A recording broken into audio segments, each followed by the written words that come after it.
How to buy a product on ebay.com. Hello guys, in today's video I'm gonna show you how to buy a product on eBay. So all what you have to do first is log into your account, of course. After you create your account, this is the home page.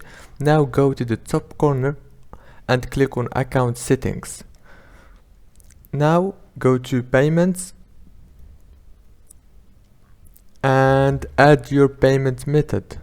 After you add your payment method, go back and go to the addresses option right here.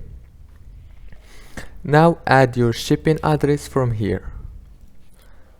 And after you add your payment method and your shipping address, all what you have to do now is go to the home page and search for the product that you want from here, or choose it from the home page, for example this one, and click buy it now, and you will be able to buy it easy and fast.